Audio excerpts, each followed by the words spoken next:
اعوذ باللہ من الشیطان الرجیم بسم اللہ الرحمن الرحیم الحمد للہ رب العالمین بارئ الخلائق اجمعین الصلاۃ والسلام علی سید الانبیاء والمرسلین وآلہ الطیبین الطاہرین المعصومین لعنۃ اللہ علی اعدائہم اجمعین من الآن الی قیام یوم الدین اما بعد قال اللہ الحکیم فی کتابہ الکریم بسم اللہ الرحمن الرحیم والذین یؤمنون بما انزل الیک وما انزل من قبلک وبالآخرۃ ھم یوقنون۔ صلوات اللہ۔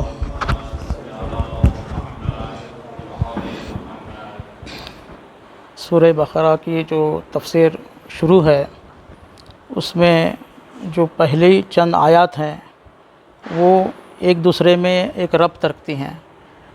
جیسے کہا ہے ذالک الکتاب لا ریب فیہ ھدی للمتقین۔ اب یہ آیتیں بتا رہی ہیں کہ متقین وہ لوگ ہیں، ان کے کچھ صفات بیان کیے گئے ہیں جن کو یہ قرآن ہدایت دے رہا ہے، اور یہ جو صفات ہیں اس کے اوپر ہم لوگ مسلسل بات کرتے آ رہے ہیں۔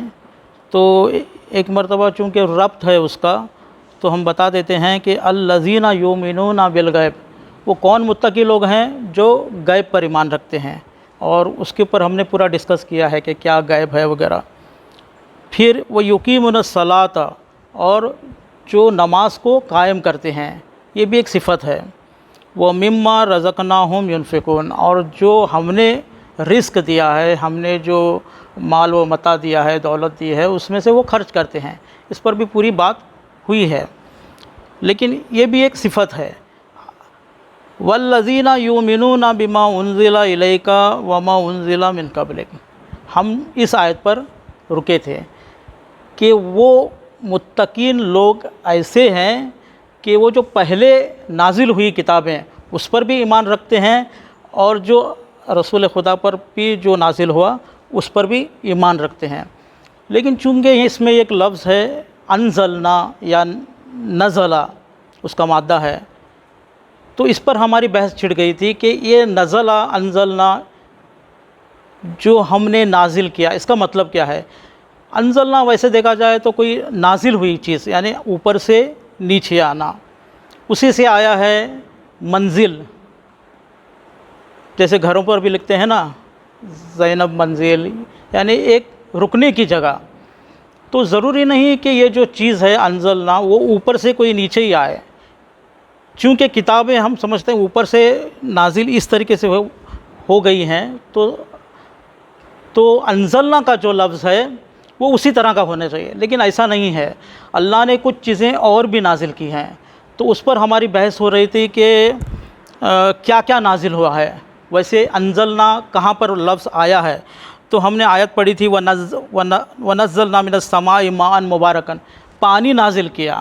اب پانی تو نازل کیا کیونکہ وہ اوپر سے ہی آتا ہے، لیکن انزلنا کے مقابلے میں پھر کچھ اور چیزیں نازل ہوئیں، جیسے من و سلوہ، یہ بھی بات ہوئی تھی، من و سلوہ نازل ہوا۔ تو ہم رک گئے تھے یہاں پر کہ اللہ نے اور کیا نازل کیا ہے۔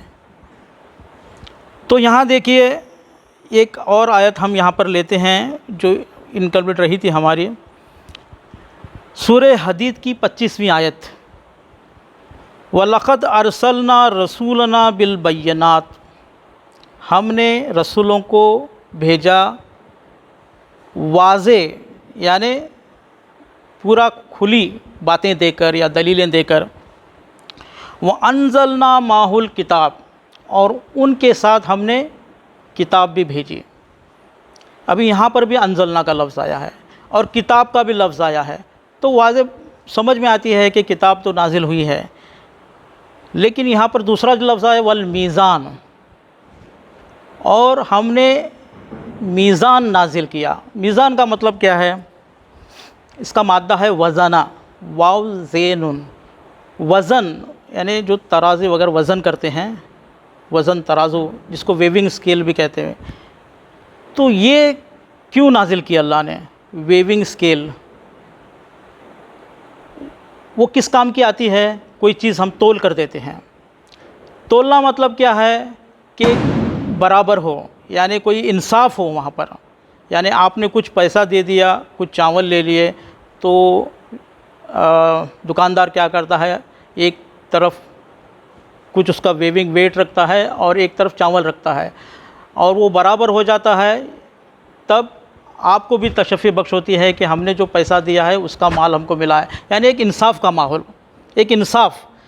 تو اللہ کہہ رہا ہے ہم نے میزان نازل کیا.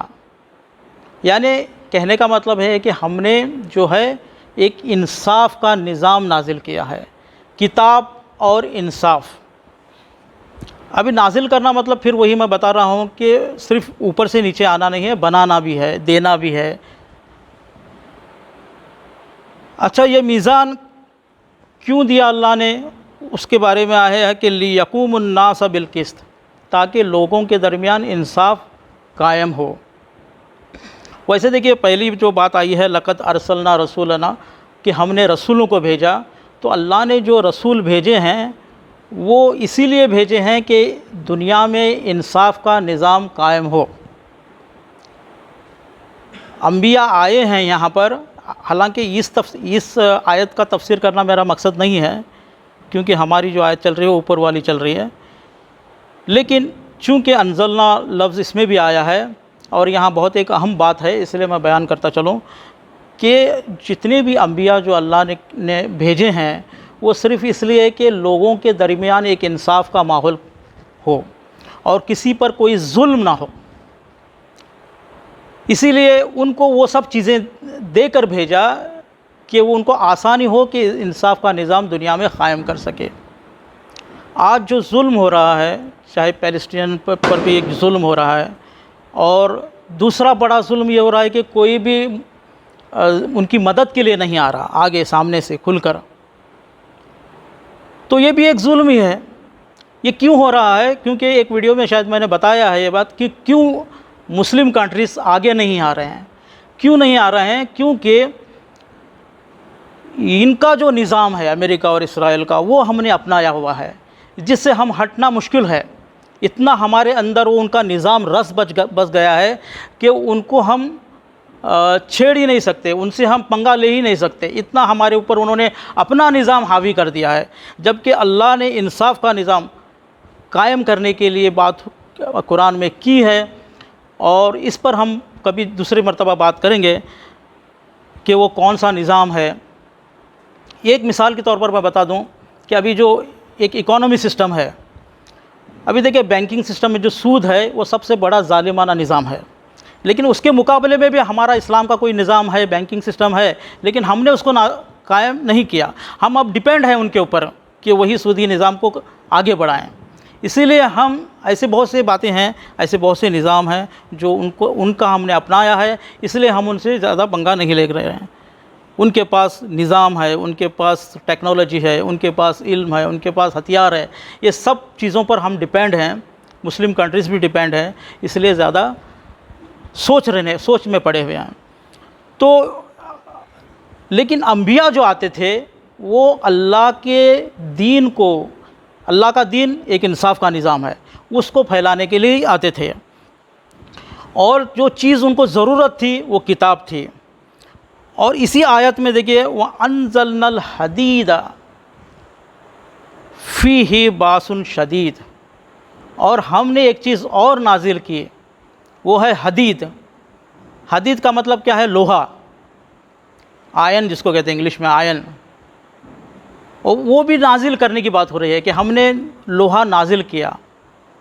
لوہا تو بارش کی طرح گرتا نہیں، اس کے تو مائنس ہوتے ہیں، کئی جگہ مائنس ہے، گوا میں بھی مائنس ہیں اس کے. اور بہت اہم چیز ہے لوہا. وہ لوہا بھی اس کے بعد کیوں آئی؟ تو میں تھوڑا سا سوچ رہا تھا کہ یہ بات انزلنا معہم الکتاب، کتاب کے بعد میزان کی بات آ رہی ہے، میزان کے بعد بالقسط کی بات، انصاف کی بات آ رہی ہے. اس کے بعد فوراً وانزلنا الحدید، ہم نے لوہا نازل کیا. اس کی کیا ضرورت پڑی؟ تو یہاں پر یہ بات سمجھ میں آتی ہے کہ دیکھیے انصاف قائم کرنے کے لیے لوہے کا بہت اہم کردار رہا ہے. وہ کیسے؟ کہ دیکھیے جب بھی اللہ کے رسول کے نظام کو کوئی نہیں مانتا تھا تو اس لیے کبھی جنگ ہوتی تھی، اور جنگ میں کیا استعمال ہوتا ہے؟ تلواریں، نیزے، یہ کیا ہے؟ لوہا ہی ہے۔ تو یہ لوہا انصاف کو قائم کرنے کے لیے مددگار تھا۔ تو یہ تو پہلے زیادہ تر لوہے سے جو کیا ہے انصاف کی بات آ رہی ہے، تو زیادہ تر لوہا جو استعمال ہوتا تھا پہلے وہ تلواریں، نیزے، ایسی چیزیں بنائی جاتی تھیں۔ لیکن آج اس سے بھی زیادہ امپورٹنٹ ہو گیا ہے لوہا۔ ایک آپ نے ہسٹری میں پڑھا ہوگا کہ آئرن ایج، برونز ایج، یعنی اس کو ایک ایج کا نام دیا، اس میں ایک زمانہ کہا گیا ہے کہ جس میں لوہا انکشاف ہوا تھا، انوینٹ ہوا تھا، اس کو ڈھونڈا، ڈسکورڈ ہوا تھا، تو اس کو ایک آئرن ایج کا نام دیا گیا ہے۔ آج لوہا کتنا ضروری ہے، کتنے مائنس، کتنے ٹرانسپورٹ ہوتا ہے، سب سے زیادہ چائنا کو لگتا ہے لوہا۔ لیکن یہ سب چیزیں کیا ہے؟ یہ اللہ کی دی ہوئی ہیں۔ ایک طرح سے دیکھا تو یہ سب کچھ اللہ نے ایمان والوں کو دیا ہے، انسانوں کو دیا ہے عموماً، لیکن خصوصاً تو ایمان والوں کا حق نظر آتا ہے۔ لیکن آج ہمارے پاس کیوں نہیں ہے؟